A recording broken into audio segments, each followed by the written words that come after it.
Infrastructure. Vice President has been talking about infrastructure, and the narrative from the MPP is that what has happened this evening is not a green book, is real. What's the difference? Well, so what we have done today is to give an account 3.5 years into our administration on the subject of infrastructure, what we have done so far. It is important because infrastructure is a major matter of concern to people across the country. It is also important because people have not heard our infrastructure story, partly because we've just been in office for 3.5 years, and because the other side has touted its infrastructure story of 8 years quite strongly, at least from about 2016 through their famous Green Book. What we have done today is to demonstrate, first of all, our philosophical approach to infrastructure development, and two, with hard evidence, what we have done in 3.5 years, over 17,000 of these projects in 260 districts, pointing people to where they are, so that you our colleagues in the media, for example, can go out there and come back and tell us that indeed, when I went to X or Y or Z place, I found this project as has been put out on the website. But the problem they have is that you don't recognize their infrastructure. And so their narrative really, and one of their lawyers, Edu Tamaklo, put something on Facebook today and said that the event venue, the Academy of Arts and Sciences, is an infrastructure developed by John Mahama, that when Dr. Bawumia is talking about his infrastructure, you should recognize. They think you don't recognize the Rich Hospital. They think you don't recognize the University of Ghana Hospital. So during COVID, when COVID patients go in and they happen to be high-profile patients, they sort of remind them that the hospital that has saved your life was created by John Mahama. That's their pet peeve, that you of the MPP and Akufo-Addo's government seem not to recognize John Mahama's infrastructure. Do you recognize John Mahama's infrastructure? The conversation about infrastructure that started from 2016 appeared as though infrastructure was the single bullet for all of Ghana's problems. Anytime you ask the question, what have you done for the last 8 years that you have been in power, you were faced with the answer, infrastructure. And what we said from then was that, first of all, infrastructure is not the common answer to every problem. There are human quality questions. There are questions in the area of education, which is not infrastructure. There are questions in the area of health, which is not infrastructure. There are questions in the area of employment, of economic growth, of agriculture. That is not infrastructure. So the first argument we have made is about the fact that infrastructure alone doesn't answer everything. The second argument that we made was that when you talk of infrastructure, there's a proper philosophical approach which we hold. Our approach is that infrastructure is not about 1 or 2 or 3 signature projects. And if you listen to my colleagues in the NDC, they'll tell you about the University of Ghana Hospital, the Circle Interchange, which they called Dubai. You remember the very elaborate ceremony they had about it. Then they'll talk about Kaswa Interchange. And now they're talking about the Academy of Arts and Sciences. Give them 1 or 2 more. What is that, 5 or 6? But what we are saying is that it's not about building Kumasi Market, Kumasi Central Market, and then add phase 1 of the Sofo Line Interchange, go to what Kufo started. Then add the phase 1 of the Kumasi Airport to Kumasi Airport. What we are saying is International Airport, Terminal 3. What we are saying is that it's not about these signature projects. It is about developing infrastructure in 260 districts across this country that will impact people's lives. If you put a Circle Interchange here in Accra or Terminal 3 at Kotoka, it has value. No doubt about it.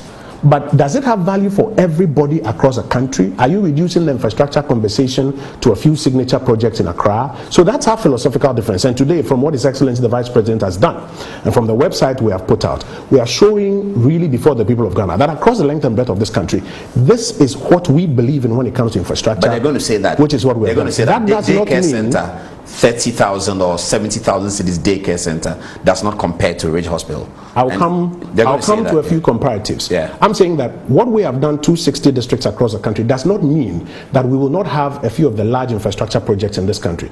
We have done infrastructure across the country in addition to the social programming and the programs that impact people's lives. We've not used infrastructure as an excuse to cut back on what we should do for people's lives, even with COVID. Another thing that we think is important when it comes to infrastructure is value for money. What was the cost of the Circle Interchange? What is it, $240 million thereabout? Look at the number of interchanges that we, during our tenure, have been working on. Take Tema Motorway Interchange, take Pokwase, take Ubeche-Bilamte, for example, take Tamale Interchange. Put the cost of these 4 together and compare to the Circle Interchange. I'll give you one specific example of value for money. Take the Pokwase Interchange.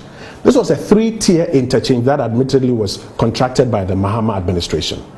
When we came to power, without adding $1 to the cost, without adding a pesewa to the cost, we managed to renegotiate that deal to now get a 4-tier interchange. This is even when we come to the big signature projects. And mind you, we are saying that it's not just about big signature projects. On those big signature projects, we are even delivering higher value for money. Now, Pokwase interchange is a 4-tier interchange at the same cost. So when we get into the comparatives, like the Vice President has done today, we are able to also show you that even when it comes to value for money, we give Ghana a better deal when it comes to When you talk about value for money as a politician with 3 months to election, are you drawing our attention to sort of dereliction of duty, or you're actually pointing to corruption? It could be either.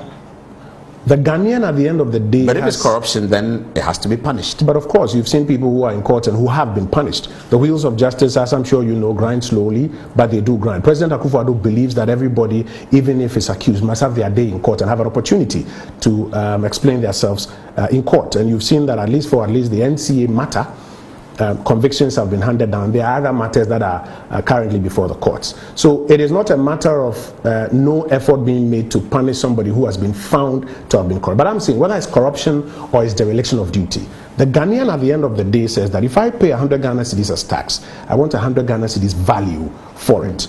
So if I pay my taxes and in the end you deliver a 3-tier interchange at price X, and another administration at that same price X can deliver a 4-tier interchange for me, I should ask you some questions. So we believe. So the infrastructure comparison, if I understand you, is that what the MPP has done, or what Dr. Bawumia said, is across 260 districts, 260 districts across the country. Every district has some infrastructure. And you saw it, and you can query the website. You can go region by region, district by district. You can go for type of project, whether it's a road. So how many projects altogether did he talk about? Well, you've seen the number he put out, over 17,000 of these projects. 17,000. Over 17,000. And you say it doesn't matter if it's a 20-seater daycare center. It doesn't, because in the end, you are talking about infrastructure that delivers value to people across this country.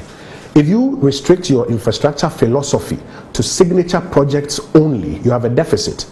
We are saying that we are doing signature projects, and in addition to the signature projects, we are focusing on delivering infrastructure across the length and breadth of this country, because that is what delivers value to my constituents in Udumase, to my constituents in Akokwaso. If we don't put the infrastructure there and we say all we have done is to build 1 or 2 or 3 signature projects in Accra and Kumasi, we shortchange them. It's a difference in philosophy that must be understood before you even come to the value for money question that we have put out there this evening. You haven't quite answered the issue about recognizing whether it's signature project, whether it's value for money, but recognize. We have not derecognized this is President Mohammed. We have not derecognized. For instance, the airport has not been commissioned. We have not derecognized them.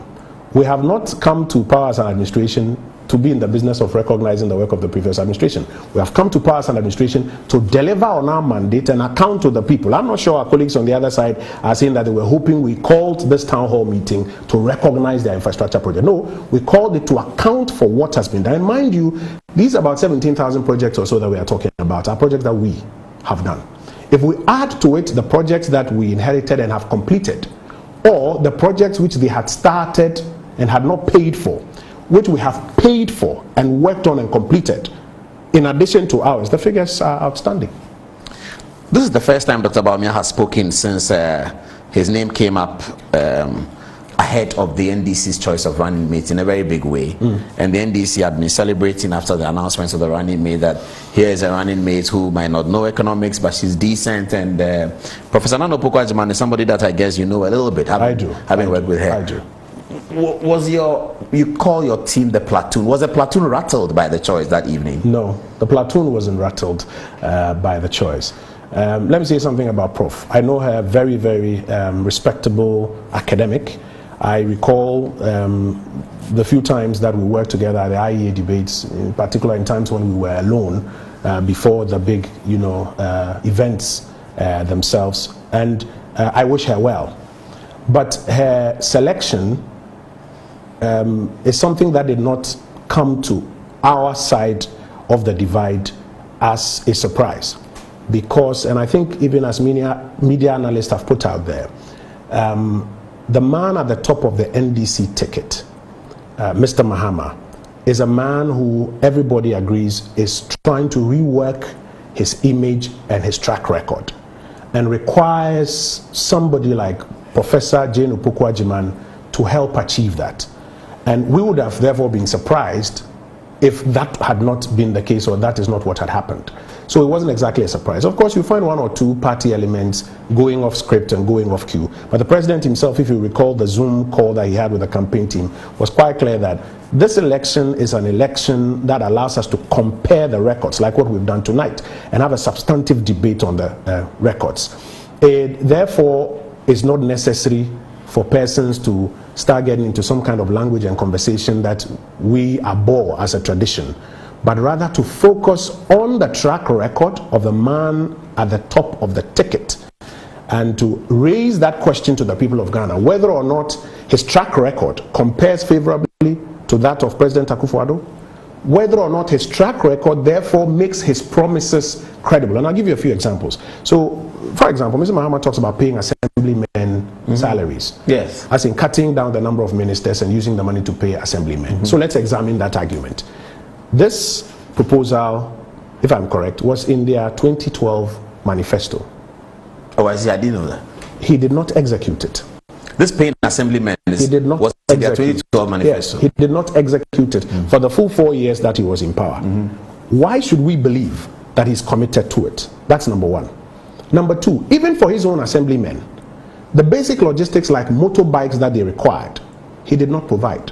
So when we came to office, we had to provide their motorbikes for their work, and we are now in the process of providing motorbikes for the second crop of assemblymen who have come in.